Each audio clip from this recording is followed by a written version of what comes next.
जो जो बाग इसराइलियों ने कानान देश में पाए, जिन्हें एलियाजर याजक और नून के पुत्र याहोशू और इसराइली गोत्रों के पूर्वजों के घरानों के मुख्य मुख्य पुरुषों ने उनको दिया, वे ये हैं जो आज्ञा यहोवा ने मूसा के द्वारा सारे 9 गोत्रों के लिए दी थी।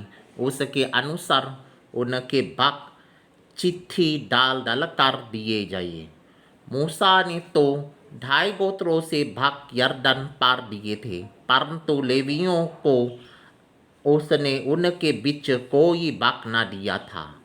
यूसुफ के वंश के तो 2 गोत्र हो गए थे, अर्थात मनासे और एफ्रेम, और उस देश में लेवियों को कुछ भाग न दिया गया, केवल रहने के नगर और पशु आदि धान रखने को चराइयों उनको मिली। जो आज्ञा यहोवा ने मूसा को दी थी, उसके अनुसार इसराइलियों ने किया और उन्होंने देश को बांट लिया। तब यहूदी याहोशू के पास गिलगाल में आए और कनजी यपुने के पुत्र कालेब ने उससे कहा, तू जानता होगा कि यहोवा ने कादेश बरने में परमेश्वर के जाना मूसा से मेरे और तेरे विषय में क्या कहा था।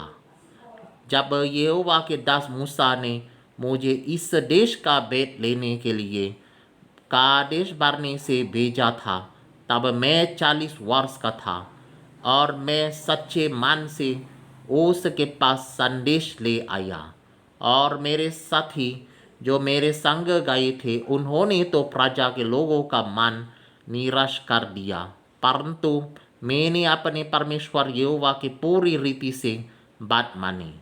तब उस दिन मूसा ने शपथ खाकर मुझसे कहा, तूने पूरी रीति से मेरे परमेश्वर यहोवा की बातों का अनुकरण किया है। इस कारण निसंदेह जिस भूमि पर तू अपने पाँव डाल आया है, वो सदा के लिए तेरा और तेरे वंश को भाग होगी। और अब देख, जब यहोवा ने मूसा से ये वचन कहा था, तब से 43 वर्ष हो चुके हैं, जिनमें इसराइली जंगल में घूमते फिरते रहे। उनमें यहोवा ने अपने कहने के अनुसार मुझे जीवित रखा है, और अब मैं 85 वर्ष का हूँ।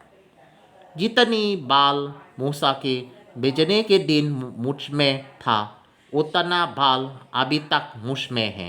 युद्ध करने या भीतर बाहर आने जाने के लिए जितनी उस समय मुझ में सामर्थ्य थी, उतनी ही अब भी मुझ में सामर्थ्य है।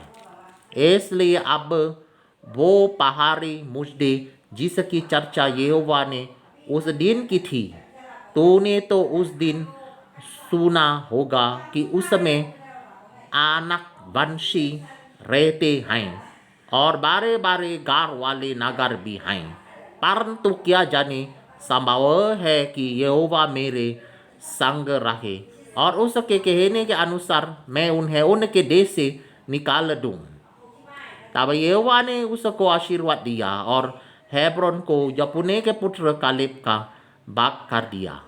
इस कारण हेब्रोन कनजी यपुने के पुत्र कालेब का भाग आज तक बना है, क्योंकि वो इसराइल के परमेश्वर यहोवा का पूरी रीति से अनुगामी था। पहले हेब्रोन का नाम किरियत तर्बा था।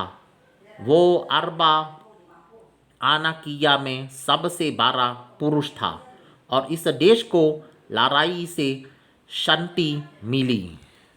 Alright, I have finished reading. Thank you.